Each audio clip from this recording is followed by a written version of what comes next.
Madame la ministre, chère Sarah, monsieur le ministre, cher Gilles, mesdames et messieurs, merci pour votre présence ici.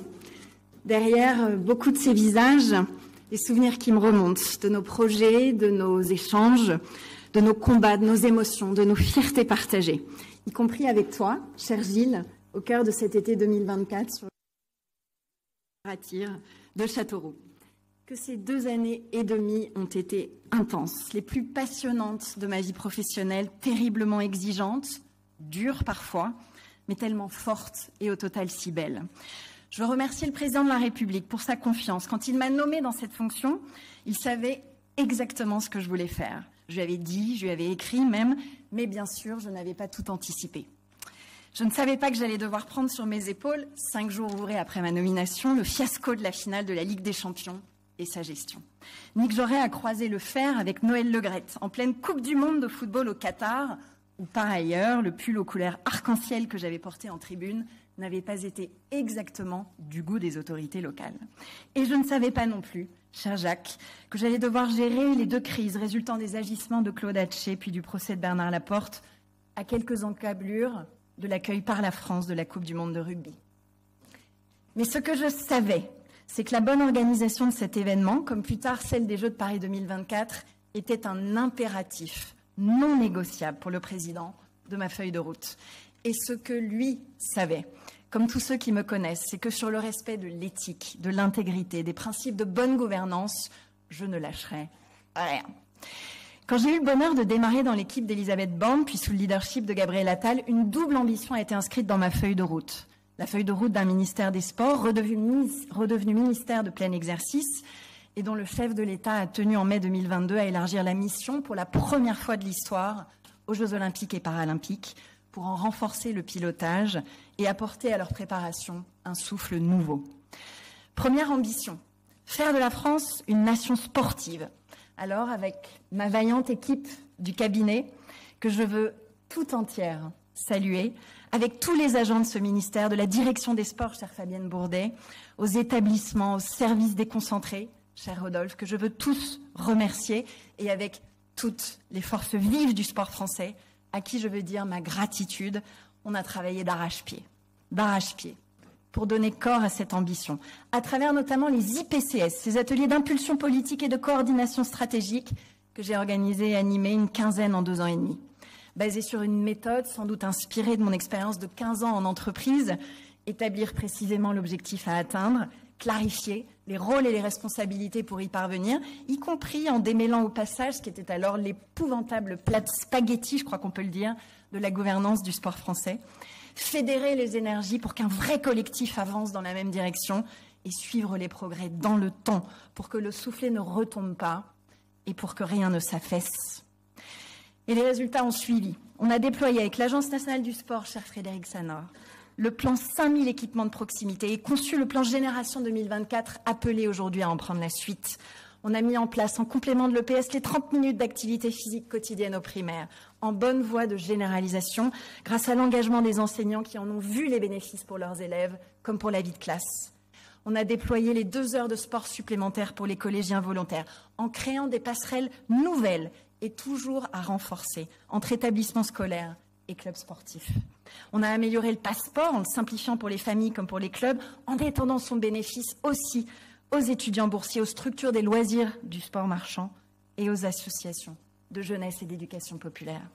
On a recréé pour les étudiants un grand championnat de France multisport à Vichy et mis en place les premiers villages sports de rentrée dans les universités. On a préparé des arbitrages inédits pour le nécessaire renforcement du sport santé.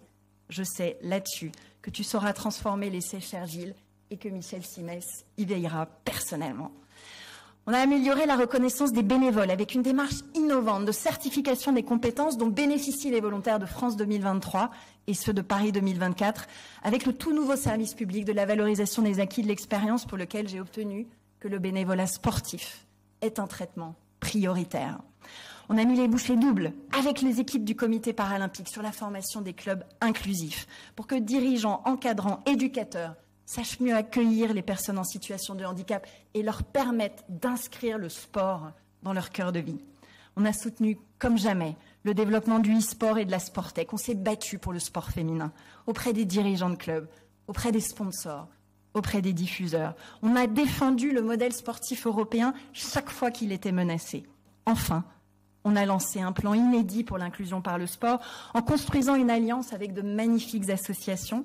Certains des dirigeants me font l'amitié d'être présents, de grands élus locaux, dont tu fais partie, Gilles, des parlementaires impliqués et de grands ambassadeurs du mouvement sportif, en obtenant au passage la création de 1000 nouveaux emplois d'éducateurs sociosportifs pour nos clubs. Deuxième ambition de la feuille de route, faire en sorte que la France excelle dans l'accueil des plus grands événements sportifs planétaires avec lesquels elle a eu coup sur coup, en un an rendez-vous, la Coupe du monde de rugby, puis les Jeux olympiques et paralympiques.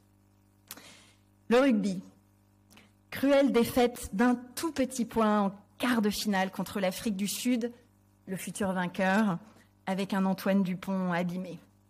Mais pour le reste, un grand succès organisationnel et populaire pour tous les territoires embarqués, bénéficiant aujourd'hui au développement accéléré du rugby, y compris féminin. Et les Jeux, nos Jeux, notre fierté, notre réussite collective, bâtie sur 4 ingrédients, une organisation irréprochable, chacun jouant sa meilleure partition en parfaite coordination avec les autres. Deuxièmement, des athlètes au meilleur de leur performance, avec des records de médailles. Bravo encore à nos équipes de France, nos coachs, les staffs, et des objectifs parfaitement atteints, un formidable top 5 côté olympique et un top 8 replaçant la France dans le concert des meilleures nations parasportives du monde, cher Claude Onesta, cher Yann Cuchera. Des résultats obtenus avec, en plus, une superbe cohésion d'équipe, ce qui est rare face au type de pression qu'on a connu. Et on est fiers aussi de cette aide solidaire déployée pour d'autres délégations sportives. Je pense évidemment avec nos Krebs à l'Ukraine. Troisième ingrédient du succès, une grande fête populaire à travers tout le pays. Et je veux mentionner l'action menée par nos DRAGES, nos SDGs dans les territoires, y compris outre-mer, pour enrayer, en lien avec le COJO et les élus, cher Karim Bouanram, cette fracture sociale et territoriale que certains voyaient se creuser au cœur de l'événement il y a 2 ans. Enfin, un héritage durable et déjà tangible pour la nation de la mise en accessibilité de nos infrastructures au legs à nos clubs et fédérations, de nombreux matériels sportifs financés par ce ministère, de la transformation de la Seine-Saint-Denis à la baignabilité de la Seine, dont j'espère que les Français découvriront l'été prochain qu'elle est en effet bonne et douce. Ces Jeux, la joie, la cohésion, la fierté d'être français qu'ils nous ont donnés resteront gravés dans nos mémoires à tous.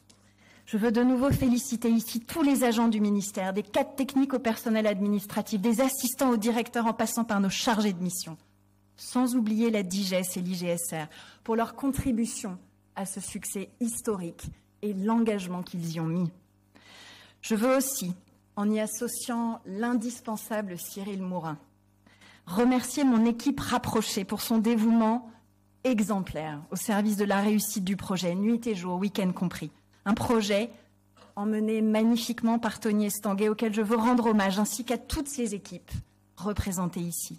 Et un projet qui doit tant aux 70 000 agents publics mobilisés derrière l'événement, le lien de confiance qui s'est construit entre le COJO et l'État a été vital, comme la parfaite unité au sein de l'État entre le politique et l'administration, cher Michel Cadot. Quel privilège d'avoir œuvré à vos côtés, Michel, en nous appuyant sur l'excellente DIJOP. Et quelle fierté d'avoir si bien travaillé dans l'intérêt général avec mes collègues du gouvernement, avec nos autres grands préfets, avec les services de l'État, centraux comme territoriaux, ainsi qu'avec les grands élus, les élus de tous les territoires, de Marseille à Châteauroux, cher Gilles, de Lille à Tioupo. On a œuvré de concert pour livrer les Jeux les plus décentralisés, mais aussi les plus responsables, les plus iconiques et je crois qu'on peut le dire, les plus électriques de l'histoire. Ma chère équipe, je me tourne un moment vers vous. Dans cette fabuleuse aventure, il y a d'abord tout ce que nous avons fait, avec un positionnement unique puisque nous étions les seuls à avoir la double responsabilité d'agir tous azimuts, d'une part pour le bon atterrissage organisationnel du projet, avec ce fameux outil de suivi remonté chaque mois à Matignon et à l'Élysée, la checklist, mais aussi la réussite sportive de notre équipe de France. Et dans ce projet, il y a aussi tout ce que nous n'avons pas fait. Pas de gaspillage, pas de blocage, jamais. Malgré les tensions, les intimidations et parfois les tentatives d'humiliation. Pas d'inertie, ni de bureaucratie, pas de rejet de la faute sur les autres, ni de courrier pour se dédouaner. Pas de fuite à la presse, pas de caméra embarquée, ni d'ego mal placé. Pas d'alibi, ni d'hypocrisie. Pas d'opposition stérile, ni de reporting inutile. Pas de refus d'obstacles, ni de couverture tirée à soi. Juste le sens du devoir, la volonté de tenir quoi qu'il en coûte, et l'esprit d'équipe, partout, tout le temps, passionnément. En ces temps politiques si exigeants, gardons à l'esprit ce que les jeunes nous disent et ce qu'ils disent de nous. D'abord que nous sommes un grand pays, capable des plus belles réalisations qui portent en lui une audace inégalée des savoir-faire d'excellence. Ensuite, que quand on laisse la place au sport, il est capable de prodiges d'émotions, de fraternité et apporte une contribution inestimable au PIB du bonheur. En ces temps d'arbitrage budgétaire, c'est une vérité qu'il faudra continuer à rappeler, cher Gilles. Enfin, ces jeux démontrent que des hommes et des femmes politiques d'horizons différents, pas toujours exactement les meilleurs amis du monde, sont capables de dépasser leurs divergences dans l'intérêt supérieur du pays. Ce ministère a été créé en mai 2022, je le disais, pour renforcer le pilotage des Jeux. Et ce qui est beau, c'est qu'en retour, c'est lui qui s'est renforcé. Je quitte un ministère devenu costaud sur le régalien, qui agit sans relâche pour lutter contre les violences sexistes et sexuelles, les violences physiques et psychologiques, même quand des médailles sont en jeu, qui agit pour le supporterisme, tout en renforçant les sanctions contre ces dérives, qui lutte contre le racisme, l'antisémitisme, l'homophobie, les discriminations, qui s'élève contre les atteintes à l'éthique, tout en montant au créneau jusqu'au cœur du Parlement pour défendre le sport français quand il s'est trouvé attaqué sans discernement. Je quitte un ministère qui a démontré qu'il était capable de prendre toute sa part aux réponses aux défis du monde contemporain, à commencer par la transition écologique. Je quitte un ministère qui, pour la première fois de son histoire, s'est vu, cher Vincent, confier le soin de concevoir et d'animer une grande cause nationale, avec près de 10 000 événements organisés pour promouvoir la pratique sportive partout dans nos villes, nos villages, nos littoraux, nos campings de France. Je quitte un ministère qui, en parfaite intelligence avec ses partenaires, n'aura jamais autant accompagné les sportifs de haut niveau, par des moyens inédits, mais aussi en les écoutant. D'Alexis à Clarisse, de Romain à Manon, de Valentin à Laetitia, de Michael à Mélina, en les soutenant tous, dans les bons comme dans les mauvais jours, et en agissant pour eux, pour leur protection sociale, leurs conditions de vie matérielles, pour la bonne prise en compte de leur situation de maternité, Manon est là, et leurs enjeux de parentalité, pour les aider dans leurs liens aux entreprises, comme dans leur démarche de reconversion ou de formation, pour leur permettre de s'engager enfin réellement dans ce pays, dans un double projet d'excellence sportive et académique, en multipliant par 3 le nombre de places en sport-études dans le secondaire et en créant dans le supérieur le tout premier diplôme conçu spécifiquement pour des sportifs de haut niveau, le bachelor EPTA, avec Sciences Po, avec l'ESSEC, avec Centrale Supélec et en partenariat avec l'INSEP, cher Fabien Canu.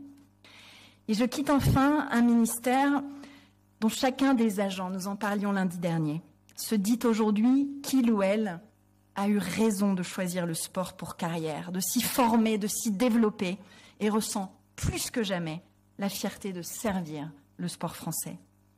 Cet épisode si marquant au 95 Avenue de France ne va pas marquer la fin de mon engagement public, car il n'y a rien de mieux que de pouvoir agir au service de son pays. Et il ne va sans doute pas marquer non plus la fin de mon engagement politique, car après 2 années et demie où j'ai beaucoup appris, j'ai plus que jamais la conviction qu'il y a et qu'il y aura de la place en politique pour des personnes qui en font autrement, sans calcul, avec sincérité, avec du courage et animées par une seule volonté, celle du progrès collectif. Pour l'avoir vécu dans ma chair, je suis en même temps lucide sur le sacerdoce que tout ça représente, pas que pour soi, mais pour celles et ceux qui vous entourent. Et cette pensée est évidemment l'occasion pour moi de remercier mes 3 garçons pour leur force de résistance quand notre famille a été injustement prise pour cible. Et pour être à la fois mes observateurs les plus aguerris, mais aussi mes critiques les plus redoutables. Merci à mon époux Frédéric, mon roc, mon amour, pour son soutien indéfectible et ses conseils toujours avisés. Merci à ma sœur et à mes parents pour me connaître et me comprendre si bien, si finement. Merci à mes amis, beaucoup sont là aujourd'hui, qui sont mon équilibre dans ce monde où tant de choses vous exposent et vous invitent à l'excès. Je continuerai d'avoir besoin de vous tous, et vous savez que vous pourrez compter sur moi, comme depuis mai 22, ici, entière, attentive et déterminée. Et vous aussi, monsieur le ministre Chergil, vous pourrez compter sur moi comme sur chacun des agents de ce ministère qui mettront à votre service le meilleur de leurs compétences, comme ils l'ont fait avec moi. Vous allez mettre, votre expérience d'élu et de passionné au service du sport et l'aider ainsi à continuer sur sa lancée, avec de nouvelles victoires en bleu, blanc, rouge pour nos athlètes et un développement accéléré du sport pour tous les territoires. Vous, cher Gilles, qui avez contribué à organiser à Châteauroux une magnifique étape du relais de la flamme ainsi que les épreuves de tir et de paratir, couronnées par une sublime Marseillaise en l'honneur de Tanguy de la Forêt, je sais que vous porterez haut, très haut, l'élan et l'héritage des Jeux, tout en préparant le chemin vers ceux de 2030 et en menant au succès la transformation engagée d'une nation de grands sportifs à une grande nation sportive. Une maquette de projet de loi d'héritage nourrie de l'expérience de ces 2 années, des travaux de la commission Buffet-Diagana et des premières contributions reçues est, selon la formule en vogue, sur votre bureau pour de prochaines concertations. Et les plans d'accueil de nos fédérations, dont je veux ici très chaleureusement saluer les présidents et les DTN, sont prêts pour aborder les nouveaux flux de licenciés. Je sais que fort de ce socle particulièrement solide, vous porterez tout ça ensemble, avec un souffle nouveau. Alors tous mes vœux, cher Gilles, les plus sincères de réussite pour cette mission qui est tout simplement essentielle et dans ce périmètre renouvelé, Sarah, où vous pourrez, on le sait toutes les deux, vous appuyer sur de grands talents et de magnifiques énergies. Permettez-moi de dire ici, devant vous tous, une dernière fois, le bonheur et la fierté qui ont été les miens, de faire équipe avec le sport français et pour, avec lui, faire gagner la France. Merci.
Madame la ministre, très chère Amélie, Monsieur le ministre, très cher Gilles, Mesdames, Messieurs les directeurs et directrices d'administration centrale, Mesdames, Messieurs les préfets, Mesdames, Messieurs, en réalité, chers amis, 4 ans sont passés. 4 ans où le premier engagement qui a été le mien au sein du gouvernement à l'époque de Jean Castex, ça a été la jeunesse. La jeunesse au début et la jeunesse en au revoir. Mais cette jeunesse, elle n'est pas singulière. Cette jeunesse, mon très cher Gilles, elle est plurielle, elle est belle, elle est diverse. Cette jeunesse, elle est plus que jamais au pluriel, elle a plus que jamais besoin de nous tous, quels que soient en réalité les lieux, les fonctions, les missions ou les engagements qu'on peut porter. Cette jeunesse, très chère Amélie, à tes côtés, nous l'avons vue grandir. Nous avons vu le sport rentrer à l'école et j'ai vu à quel point, oui, tu t'es battu. J'ai vu à quel point tu l'as accompagné. Tu as mis en lumière les volontaires et les bénévoles, plus d'une fois. Les combats pour le passeport, pour qu'il soit le plus ouvert possible, le plus doux possible. Les combats que nous avons menés pour le pass culture, pour que, oui, cette jeunesse de France ait conscience qu'à quel point notre pays est beau. Alors, est-ce qu'il est parfait? La réponse est non. Tant à faire encore. Mais je crois, je peux le dire simplement, que nous avons fait au mieux, oui, avec simplicité, parfois avec des vents contraires et de face. Mais dans le fond, nous avons toujours su pourquoi nous le faisions. Alors, quand le service civique accompagne la création du service civique écologique ou du service senior, au moment où nous vivons une des choses les plus bouleversantes pour la jeunesse de France et plus largement dans le monde, le Covid. Cette jeunesse, elle gardera ses cicatrices. Mais elle a tellement de chance d'être ici, dans notre pays, avec des hommes et des femmes qui se battent pour son égalité, pour qu'on regarde un jeune d'un territoire rural ou d'un quartier de la même manière, pour que demain, ils ne se disent pas « ce n'est pas fait pour moi ». Alors oui, il y a des plafonds de verre, bien sûr. Oui, il y a des caricatures. Oui, il y a des discriminations. Mais tout ça, en réalité, ce sont des combats. Et ce que j'ai vu, c'est des associations. Ce que j'ai vu, c'est des agents. Ce que j'ai vu, c'est des enseignants. Ce que j'ai vu, c'est des animateurs et des éducateurs qui font grandir nos enfants. Alors c'est le plus beau trésor qu'on ait. C'est le plus fragile aussi. 80% des Français vous disent que ce qu'ils ont de plus précieux et de plus cher au monde, c'est leurs enfants, c'est leurs parents, c'est leur famille. Alors pourquoi on travaille si dur? Pourquoi parfois on multiplie les emplois? Pourquoi on veut le meilleur pour eux, pour leur éducation? Pourquoi on se lève, parfois inquiet pour leur santé?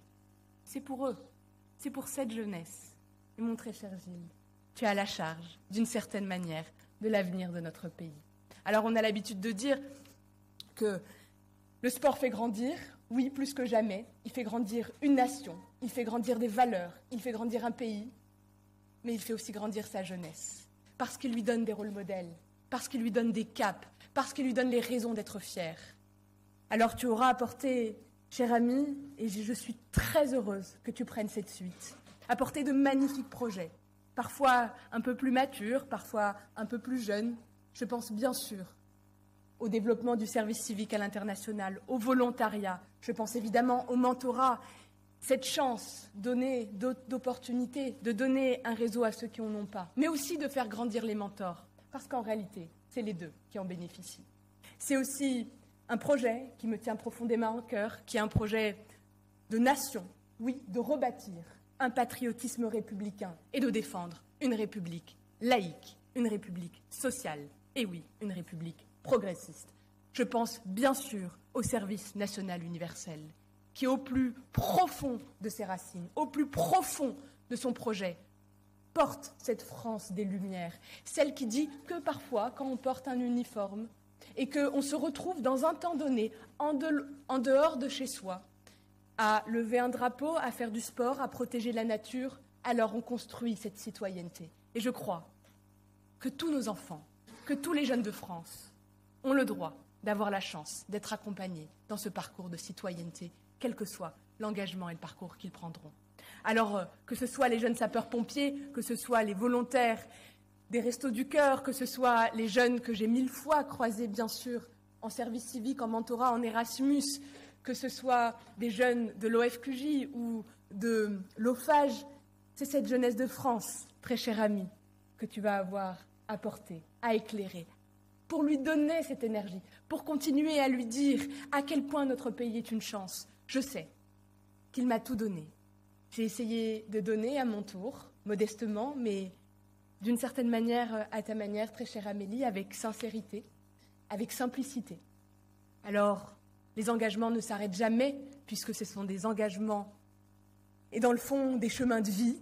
Ils prendront d'autres formes pour moi, et dans les quelques instants qui me sont encore donnés, je voulais, à ma manière, remercier aussi toutes les personnes qui m'ont accompagnée depuis longtemps, depuis toujours, depuis le premier jour, ceux qui m'ont rejoint au fur et à mesure, tous ces visages connus. Cette maison m'a fait vibrer, Cette maison m'a fait grandir, j'y ai vu le plus beau, j'y ai vu aussi des combats plus durs. Je pense à la lutte contre les violences sexuelles et sexistes dans l'animation. Mais j'ai vu des acteurs s'engager, être à la hauteur, parce que j'ai vu tout ça. Considérez-moi à jamais à vos côtés et l'une des vôtres. Je voulais aussi remercier, bien sûr, puisque tu l'as dit également, les personnes qui sont toujours là. Je pense évidemment à ma famille, à ma compagne, à ma petite fille, parce que je suis arrivée seule et je repars maman. Merci beaucoup.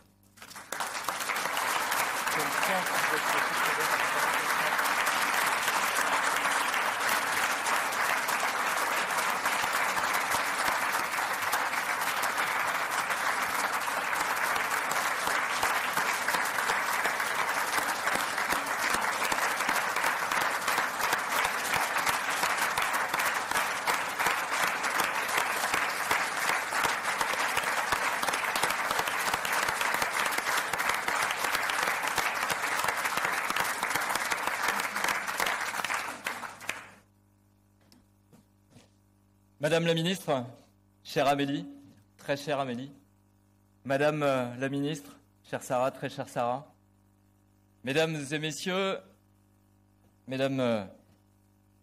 les parlementaires, Mesdames et messieurs les présidents directeurs, Mesdames et messieurs les personnels de ce beau ministère des Sports, de la jeunesse et de la vie associative. C'est avec un immense sentiment de responsabilité que je me tiens aujourd'hui devant vous pour prendre la tête du ministère des Sports, de la jeunesse et de la vie associative. Avant toute chose, je tiens à exprimer ma grande gratitude envers le Premier ministre Michel Barnier et le Président de la République Emmanuel Macron pour leur confiance accordée. Gratitude aussi envers Amélie Oudéa-Castéra, dont le travail a permis de faire progresser le sport, si essentiel à notre cohésion sociale, à notre cohésion nationale et à l'épanouissement de tous. Tu as supporté avec détermination les valeurs et les missions de ce ministère, et je m'engage à poursuivre cette dynamique avec la même ferveur que toi. Ce sera vraiment mon objectif, parce que la ferveur est forte, mais j'ai cette ambition d'essayer de te ressembler, et dans quelques temps, de repartir de ce ministère avec les mêmes applaudissements que tu as eus à l'instant, qui sont bien la récompense de ton engagement sans faille à servir la cause du sport.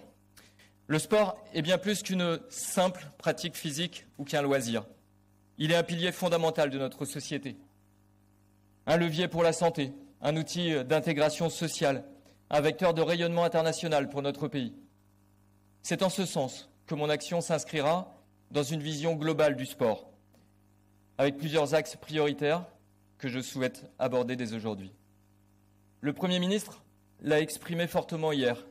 Il veut une grande ambition nationale du sport décentralisé, le sport pour tous, sur tous les territoires. Le sport ne doit pas être réservé à une élite, il appartient à chacun d'y avoir accès, quel que soit son âge, sa condition physique ou son lieu de résidence. Mon ambition est de faire du sport une opportunité accessible à tous, et ce sur l'ensemble du territoire français. Nous devons garantir des infrastructures adaptées et modernes dans chaque commune, chaque département, y compris dans les territoires ruraux et ultramarins. Bien entendu, après le succès des Jeux olympiques et paralympiques, nous ne pouvons pas simplement passer à autre chose. Nos athlètes ont montré que la France regorge de talents.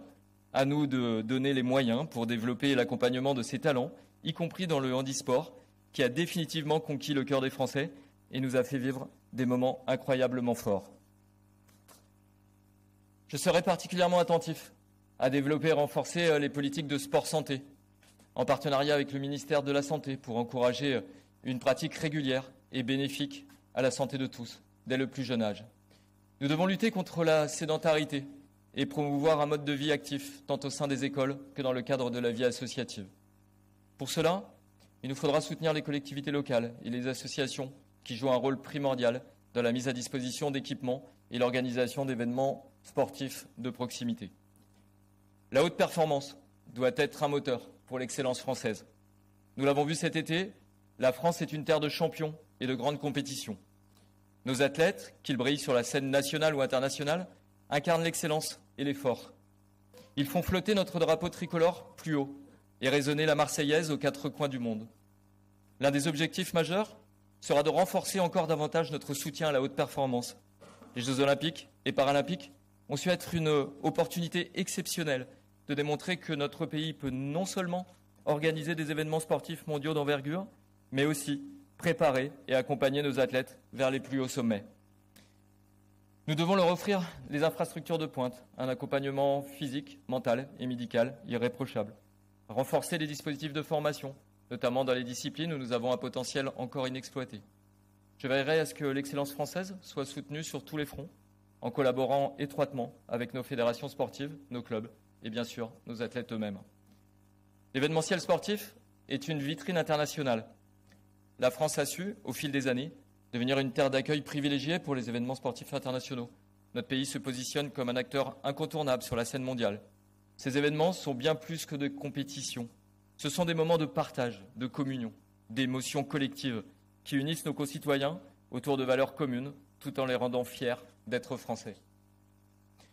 Notre ambition sera de renforcer encore cette dynamique, d'attirer en France toujours plus d'événements, tout en veillant à ce que ces manifestations soient porteuses de bénéfices durables pour nos territoires, tous nos territoires, nos acteurs locaux et notre économie. L'impact du sport doit être mesuré au-delà des terrains, dans l'emploi, le tourisme et l'attractivité de nos régions. Il est essentiel que chaque événement sportif soit aussi une occasion de renforcer le lien social, de favoriser l'inclusion et de promouvoir la France à travers le monde.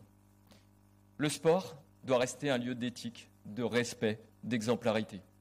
Malheureusement, nous savons que le dopage, les discriminations et les violences, en particulier les violences sexistes et sexuelles, continuent d'être des plaies qui ternissent le visage du sport. Il est de notre devoir de combattre ces fléaux avec la plus grande détermination. Je mettrai en place des actions renforcées pour protéger nos athlètes, nos jeunes, nos éducateurs et nos bénévoles contre toute forme de violence. Il s'agit d'un enjeu majeur pour garantir un cadre sûr et bienveillant à la pratique sportive. Nous travaillerons avec les fédérations, les associations et les instances judiciaires pour rendre plus efficaces les dispositifs de prévention et de sanction. Le dopage, de ce côté, continuera d'être combattu sans relâche, car il menace non seulement l'intégrité des compétitions, mais aussi la santé de nos athlètes et la crédibilité du sport dans son ensemble. L'éthique doit également être au cœur de notre action contre toutes les discriminations, qu'elles soient liées au genre, à l'orientation sexuelle, à l'origine ou au handicap. Nous devons veiller à ce que le sport reste un espace de liberté, d'égalité et d'inclusion pour tous. Cela passe par une éducation aux valeurs du sport dès le plus jeune âge, mais aussi par des actions concrètes pour favoriser la diversité et l'inclusion au sein de nos fédérations et de nos clubs. Enfin, ensemble, nous affirmerons, autant qu'il le faudra, le principe de laïcité, partout où cela sera nécessaire. Comme je l'ai dit plus tôt, chaque club sportif doit être un lieu sûr, protecteur, où le prosélytisme religieux n'a pas sa place. Vous le comprenez, nous avons beaucoup de travail, un travail engagé et mené par toi, chère Amélie, que nous poursuivrons. J'ai eu le plaisir de le dire ce matin à mes collègues ministres. Je ne viens pas ici pour révolutionner les choses parce que je suis conscient et convaincu qu'au ministère des Sports, beaucoup de choses ont déjà été faites et qu'aujourd'hui, il suffit de continuer cette dynamique plutôt que d'imaginer révolutionner profondément ce qui a déjà été fait. Au-delà du sport, je veux également réaffirmer mon engagement envers la jeunesse de notre pays. Une mission que tu as prise à bras-le-corps, chère Sarah, avec l'énergie qu'on te connaît et qu'on a pu voir encore à l'instant même. Il est de notre responsabilité d'offrir aux jeunes de France les moyens de s'épanouir, de réussir et de s'engager dans la société sans mettre de limite à leur ambition. L'éducation, l'emploi, l'insertion et l'engagement citoyen seront les piliers de notre politique en faveur de la jeunesse. À nous de renforcer les dispositifs qui permettent à la jeunesse de s'engager, que ce soit dans le service civique, le bénévolat ou l'entrepreneuriat, quelle que soit leur ville ou leur village, quelle que soit leur origine et leurs conditions sociales. Le Premier ministre a exprimé sa volonté de faire de la santé mentale une cause nationale en 2025. Notre ministère prendra toute sa part dans cette ambition, notamment en ce qui concerne la santé mentale des jeunes. Ce sera l'un de nos grands chantiers à venir. Les associations, elles, jouent un rôle essentiel dans la cohésion sociale et la solidarité. En tant que ministre de la vie associative, je travaillerai main dans la main avec le monde associatif pour soutenir leur action, faciliter leur accès aux ressources et encourager la création de nouvelles initiatives locales. avec une priorité, simplifier et débureaucratiser. Nos associations sont le ciment de notre vivre ensemble et je souhaite leur offrir les moyens nécessaires pour poursuivre leur engagement. Je tiens à rendre un hommage particulier aux bénévoles. Ils sont le cœur battant de notre tissu associatif. Donner de son temps, c'est offrir ce que l'on a de plus précieux. Il faudra pouvoir le valoriser pour garder notre dynamisme associatif. Au moment d'entrer en fonction, je tiens à saluer les femmes et les hommes, fonctionnaires et contractuels de l'État et des collectivités, qui consacrent leur vie professionnelle, leur temps et leur énergie aux associations, à la jeunesse et au sport. Je veux leur faire part de mon estime et de ma confiance. Ensemble, nous allons faire de belles choses. Je veux conclure par une touche plus personnelle. Aujourd'hui, entre dans ce ministère l'enfant de l'Indre, département rural mais farouchement innovant, qui sait jouer des coudes avec les territoires les plus forts. Entre dans ce ministère celui qui fut maire de Fonguenant, petit village de 230 habitants, avant de devenir maire de Châteauroux, ville-préfecture. Entre dans ce ministère le président d'une association nationale de maires et de présidents d'intercommunalités, car je crois plus que jamais que ce sont les territoires, la province, nos outre-mer, qui fourmillent d'idées et de réussites et qui, bien souvent, savent faire preuve de bon sens et de pragmatisme. Je tiens à vous remercier pour la confiance que vous me témoignez. Les défis qui se présentent à nous sont nombreux, mais je suis convaincu que collectivement, nous pourrons faire du sport, de la jeunesse et de la vie associative des piliers de la France de demain. Une France plus inclusive, plus solidaire et plus forte. Je vous remercie.